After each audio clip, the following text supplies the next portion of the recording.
Why are resources wasted on arresting a law-abiding mother instead of tackling knife crime or organised gangs?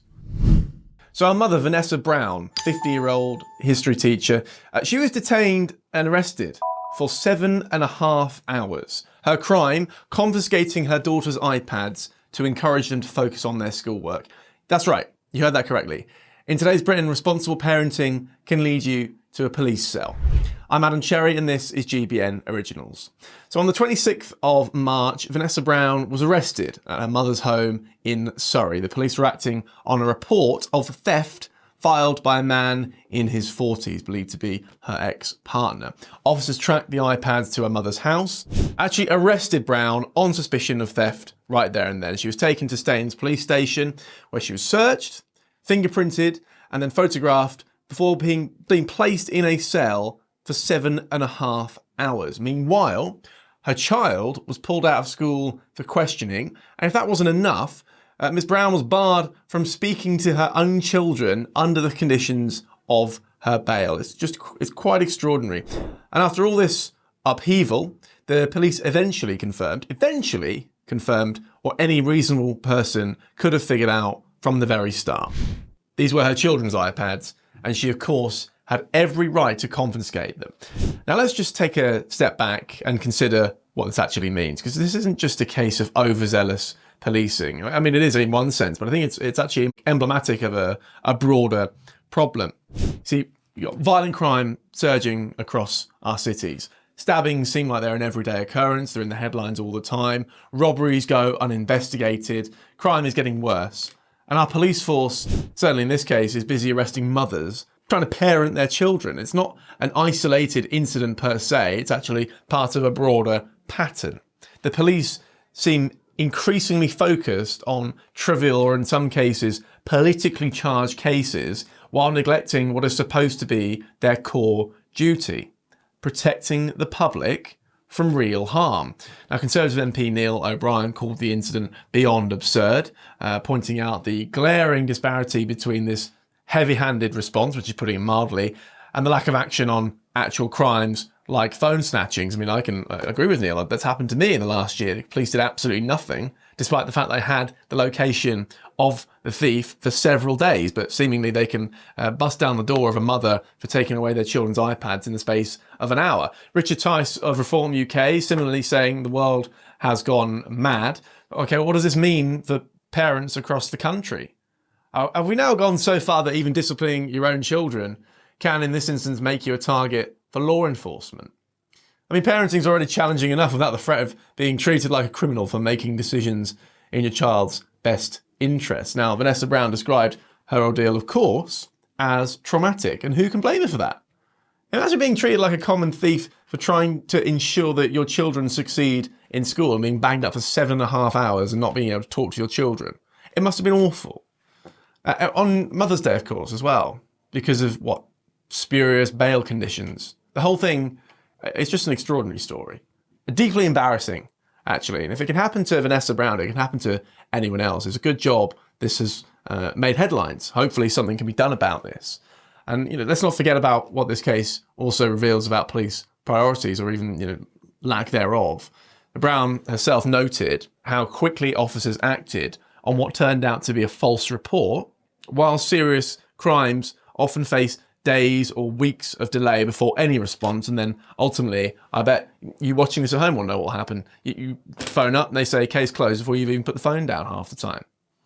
Why were multiple officers dispatched to track down 2 iPads when countless victims of burglary or assault can't even get a call back? And when it's immediately obvious what's really happening here anyway, if you have 2 brain cells to rub together, you'd think. Why are resources wasted on arresting a law-abiding mother instead of tackling knife crime or organised gangs? This took resources away from other areas.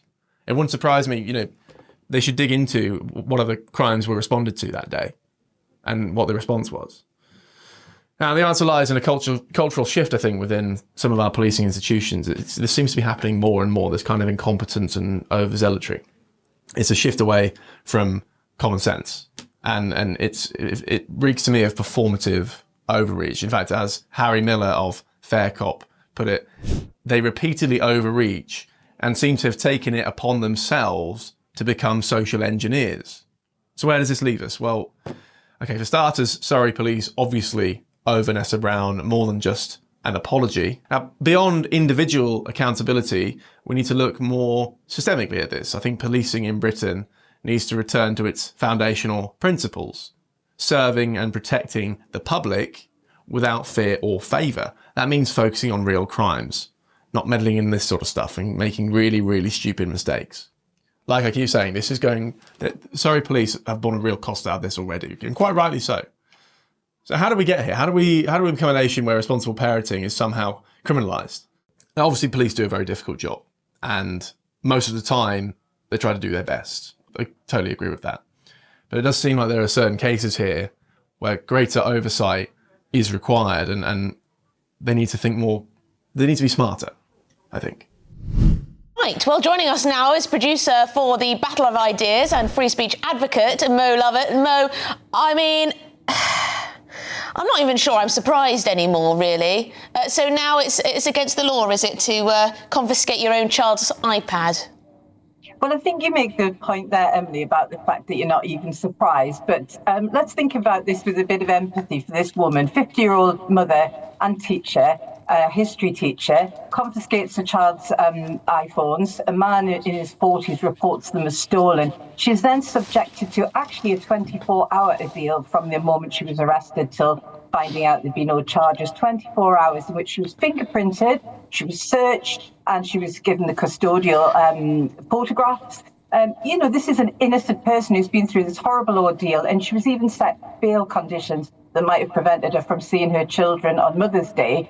This is a good mum who's wanted her kids to focus on education, and instead she's been arrested and treated badly, including because she'd left the iPads at her mum's, who's in her 80s, and the police turned up and treated her mum almost like a criminal, almost like she was like stowing stolen goods, hoarding them in her home. So, this is really bad policing from...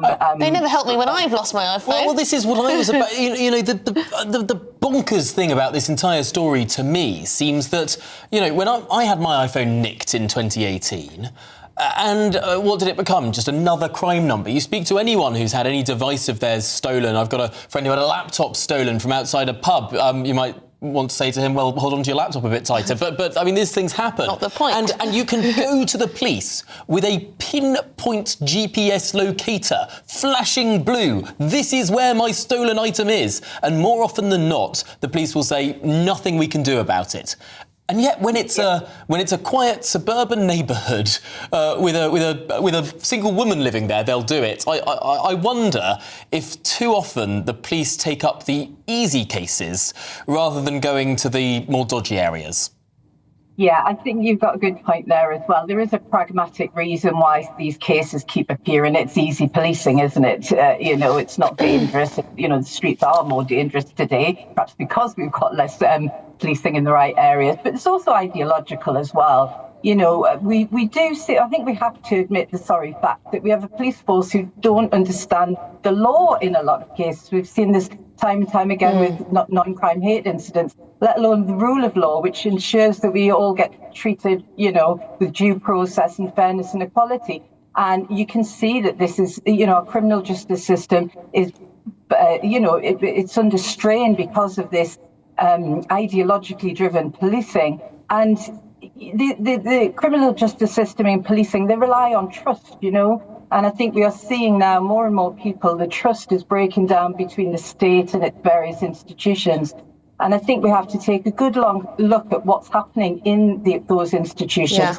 And the sort of long arm agencies like the College of Policing and the Sentencing Council and all of these things, they're not democratically accountable. They're not subject to kind of liberal justice facets. So, we've got a real problem there. And it's a slow I mean, Mo, we're in a perilous place, aren't we, really, where law-abiding Middle England don't trust the police anymore. Mo Lovett, thank you very much indeed, producer for Battle of Ideas and free speech advocate. I would be furious.